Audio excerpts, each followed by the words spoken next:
গণ অধিকার পরিষদ জাতীয় পার্টির কার্যালয়কে কেন্দ্র করে যা করতে গিয়েছিল, পরবর্তীতে আইনশৃঙ্খলা রক্ষাকারী বাহিনী, পুলিশ, সেনাবাহিনী উভয়ের প্রহারে ভিপি নুরুল হক নূর যেভাবে আহত হয়েছেন সেটা, এবং জাতীয় পার্টি নিষিদ্ধ বা নির্বাচন কেন্দ্রিক সংকট তৈরির চেষ্টা নিয়ে সকালে একটা ভিডিও দিয়েছিলাম। কিন্তু সেই ভিডিওটা যখন রেকর্ড করছি সেই সময়টায় আমার কাছে আমার ওই ভিডিওটা আমার দেখা হয়নি বা ওই তথ্য ছিল না কোন প্রেক্ষাপটে, কোন পরিস্থিতিতে নুরুল হক নূরের উপরে চড়াও হয়েছিল আইনশৃঙ্খলা রক্ষাকারী বাহিনীর সদস্যরা।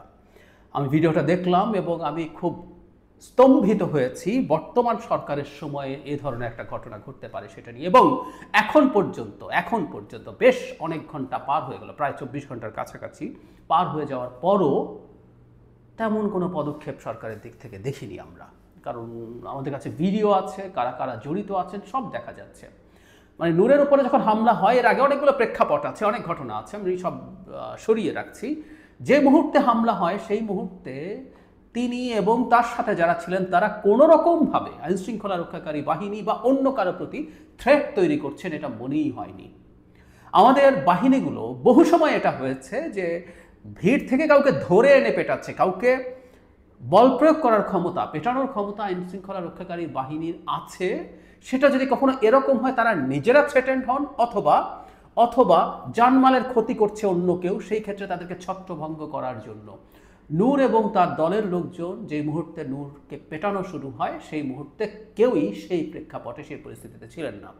সুতরাং নূরের ওপরে এই যে বল প্রয়োগ, ডিসপ্রপোর্শনেট বল প্রয়োগ, মারাত্মক বল প্রয়োগ হয়েছে, এটার তীব্র নিন্দা সকালেও জানিয়েছে, আবার জানাচ্ছে। কিন্তু এই যে ভিডিও আছে এরপরই খুব দ্রুত জড়িতদের বিরুদ্ধে, ওখানে শুধু যারা পিটিয়েছেন তারা না, ওখানে দায়িত্বশীল অফিসার যারা পুলিশ এবং সেনাবাহিনীতে ছিলেন তাদের বিরুদ্ধে ব্যবস্থা নেওয়াটা খুবই জরুরি, এবং সেটা এর মধ্যেই ভিজিবল হয়ে ওঠা উচিত ছিল। এটা শুধু নূর না, মানে ইভেন নূর তো আমাদের এই গণতন্ত্রের লড়াইয়ের পক্ষের মানুষ। দীর্ঘদিন থেকে তিনি মাঠে থেকেছেন, লড়াই করেছেন, মার খেয়েছেন, ছাত্রলীগের, পুলিশের প্রচুর মার খেয়েছেন। এর বাইরেও কেউ, মানে আমরা ধরলাম আওয়ামী লীগের কেউ অবৈধ কিছু করছে, তাকে পুলিশ ধরে ফেলতে পেরেছে, ধরে ফেলার পরও পুলিশ তাকে আর বল প্রয়োগ করতে পারে না। আমরা এই মানবাধিকারের কথা বলি, আওয়ামী লীগের জন্যও বলি। সেই ক্ষেত্রে তাকে আইনের হাতে সোপর্দ করতে হবে, বিচারের আওতায় নিয়ে যেতে হবে। আমি সত্যিকার অর্থেই জানি এবং আমি সত্যিকার অর্থে বিশ্বাস করি গতদিন গণ অধিকার পরিষদ যে কর্মসূচি দিয়েছে এটা অত্যন্ত হঠকারী সিদ্ধান্ত ছিল।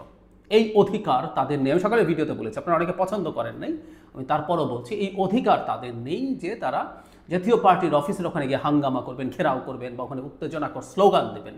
তারা নিষিদ্ধতা যদি চান সেটার জন্য প্রসেস আছে, তারা প্রয়োজনে সরকারের উপরে চাপ প্রয়োগ করবেন এটার জন্য। কিন্তু তারা জাতীয় পার্টির সাথে এক ধরনের সংঘাতময় পরিস্থিতি তৈরি করেছে, কোনো সন্দেহ নাই। সুতরাং এই দায় তাদেরকে নিতে হবে। কিন্তু সেইটার পরও বলছি, যেভাবে যে পরিস্থিতিতে এই ঘটনা ঘটলো, ইভেন পেটানোর ঘটনাটা জাতীয় পার্টির ওখানেও হয়নি, গণ অধিকার পরিষদের অফিসের সেই জায়গাতে হয়েছে। এবং আমি আরেকটা ভিডিও দেখলাম, কেউ ক্লেম করছেন এটা যে সেনাবাহিনী এবং পুলিশ তাদের কার্যালয়ে ঢুকে ওখানেও অনেককে পিটিয়েছে। তাতে একটা জিনিস মনে হবার যৌক্তিক কারণ আছে, কোনো ধরনের ক্ষোভ তাদের উপরে মানে কারো না কারো হয়ে এই ক্ষোভটা একরকম উগরে দেওয়ার চেষ্টা হয়েছে, এরকম মনে হতে পারে। হোয়াট এভার ইট ইজ, আমরা বাংলাদেশের কোনো নাগরিককে, এটা শুধু নূর বলে না, গণ অধিকার পরিষদের অন্য নেতাকর্মী যাদের উপরে হয়েছে, এমনকি আমি প্রায় বলি কথাটা, অনেকের ভালো লাগবে না, আওয়ামী লীগ পেলে ধরে পিটিয়ে হাত পা ভেঙে দাও বলে আহ্বান জানান অনেকে, যাই করুক না কেন এই রকম কোনো ঘটনা আসলে ঘটতে পারে না। এমনকি আওয়ামী লীগের সাথেও যদি আমাদের মানে বাহিনীর নিয়ন্ত্রণের মধ্যে তিনি চলে আসেন এবং তিনি যদি কোনো হুমকি বাহিনীর প্রতি বা অন্যের জানমালের প্রতি না করেন, তাহলে তাকে বেআইনি কাজের জন্য গ্রেফতার করে আদালতের সামনে নিয়ে যেতে হবে। খুব ইউটোপিয়ান কারো কাছে মনে হয়, কিন্তু আমি এইভাবেই আমার রাষ্ট্রকে দেখতে চাই। এর বাইরে যার উপরই হবে সেটাকেই আমরা প্রতিবাদ করব। জনাব নূর নানান রকম হুমকি ধামকির শিকার হচ্ছিলেন অনেকের কাছ থেকে, কোনো সন্দেহ নেই। খুবই ইনফ্লুয়েন্সিয়াল সোশ্যাল মিডিয়া ইনফ্লুয়েন্সাররা তাকে নানাভাবে ভিলিফাই করার চেষ্টা করেছেন, তাকে হুমকি দিয়েছেন, অনেক কিছু আছে, সব কিছু তলিয়ে দেখা দরকার বলে আমি মনে করি। কিন্তু তার আগে যারা এই ইনস্ট্যান্ট কাজটা ইনভলভড হয়েছে তাদের বিরুদ্ধে খুব দ্রুত ব্যবস্থা নেওয়া উচিত ছিল। তাতে অন্তত সরকার বোঝাতে পারত যে তারা অন্তত এই ধরনের কোনো কিছু ঘটতে দিতে চায় না। কিন্তু বরাবরের মতোই দেখবো ধরনের কথাবার্তাই বলা হচ্ছে, বিবৃতি হচ্ছে, সরকার নিন্দা জানাচ্ছে সরকারের মানুষজন, এবং কেউ কেউ বলছেন যে তারা এটা নিয়ে তদন্ত করে ব্যবস্থা নিতে যাচ্ছেন, কিন্তু ইমিডিয়েট এই ধরনের স্টেপ না নেওয়া খুবই দুঃখজনক, খুবই দুঃখজনক।